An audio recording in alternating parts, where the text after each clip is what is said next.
Zdravo, poslušalke in poslušalci, bralke in bralci Večera. Veseli smo, da ste v naši družbi. To je Večer je zjutraj, dnevni informativni podcast, v katerem vam predstavljamo Večerove udarne novice dneva.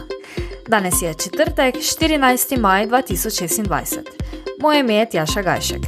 V nadaljevanju izpostavljamo. Po navijaških incidentih na večnem derbiju v Ljudskem vrtu, policija in mariborski župan poudarjata odgovornost organizatorja. Promet skozi Slovenijo raste hitreje od infrastrukture, delovišča pa so postala vsakodnevni simbol zamujenih odločitev države. Otvoritvena komedija 79. filmskega festivala v Cannesu kot protiutež velikim političnim temam. Naročite se na podcast, da boste obveščeni ob izdaji naslednje epizode. Vse skozi smo z vami na vecer.com. Sobotni nogometni večni derbi med Mariborom in Olimpijo v Ljudskem vrtu, ki so ga precej bolj kot šport zaznamovali navijaški incidenti, še vedno odmeva. Zaradi številnih pirotehničnih izstrelkov, ki so proti igrišču poleteli z južne tribune stadiona, kjer so nastanjeni člani mariborske navijaške skupine Viole, je bila tekma že v prvem polčasu za skoraj pol ure prekinjena. Po daljši prekinitvi v 53 minuti, ko je pirotehnični izstrelek poletel proti vratarju Olimpije, Matežu Vidovšku, pa dokončno odpovedana. Kako je mogoče, da so navijači imeli pri sebi takšno količino pirotehnike? Kako je bilo poskrbljeno za varnost? Kdo je odgovoren za incidente? To je le nekaj vprašanj, ki so v teh dneh krožila v javnosti. Za Večer so se z dodatnimi pojasnili odzvali v NK Maribor, govorili smo z direktorjem varnostne službe na tekmi Mitijo Berdenom, pridobili dodatne odgovore policijske uprave Maribor, za komentar pa smo prosili tudi mariborskega župana Sašo Arsenoviča. V obširnem članku oziroma analizi danes izveste, kaj o incidentih torej pravijo NK Maribor in komu so se opravičili in kako bodo prevzeli odgovornost. Pa tudi, zakaj je vodja varnostne službe prepričan, da je bila pirotehnika že nastavljena na stadionu. Koliko navijačev so policisti obravnavali zaradi pirotehnike in nedostojnega vedenja, komu so že prepovedali obisk športnih prireditev. Zakaj je prvi mož mesta Saša Arsenovič prepričan, da je odgovornost izključno na organizatorju tekme in tudi, kako mu na to odgovarjajo v NK Maribor. Ob tem dodajmo še novico, da so včeraj zvečer pri NK Maribor sporočili, da je po 20 letih na mestu predsednika kluba Draga Cotarja zamenjal Uroš Mlakar. Zastoji, delovišča in dolge kolone so v zadnjih letih postali del vsakdana na slovenskih avtocestah, predvsem na vpadnicah proti Ljubljani in na ključnih tranzitnih smereh proti Hrvaški. Vozniki pri deloviščih opozarjajo na preozke pasove, zahtevno vključevanje prometa na območjih delovišč in na občutek, da je delovišč hkrati preprosto preveč. Vse to pa pomeni tudi več tveganja za prometne nesreče.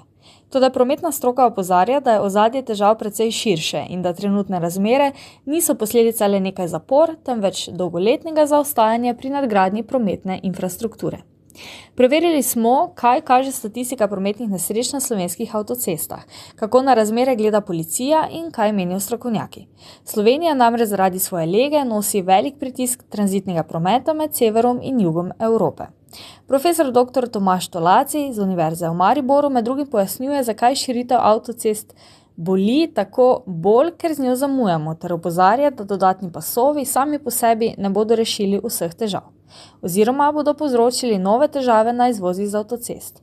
Je pa treba omeniti tudi zastarele pravilnike, na podlagi katerih upravljalec avtocest postavlja in označuje delovne zapore. Omeniti pa je treba tudi prihodnje prometne izzive na ljubljanskem obroču, vpliv tovornega prometa in vprašanje, kako dolgo lahko slovensko avtocestno omrežje še sledi rasti prometa. V torek se je pričel 79. filmski festival v Cannesu. Tam je tudi naš poročevalec, filmski kritik Matic Majcen.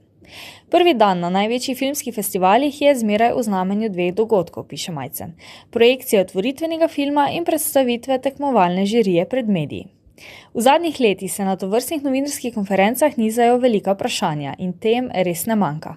Najprej je bila epidemija COVID-19, potem je prišla vojna v Ukrajini, pa genocid v Palestini, zdaj še vojna v Iranu. K temu je seveda treba dodati še teme, ki bolj zadevajo samo filmsko ustvarjanje, prevlada pretočnih ponudnikov in umetna inteligenca. Zdi se, da pri izbiri festivalske žirije postaja kriterij to, kako spretno znajo odgovarjati na delikatna politična vprašanja.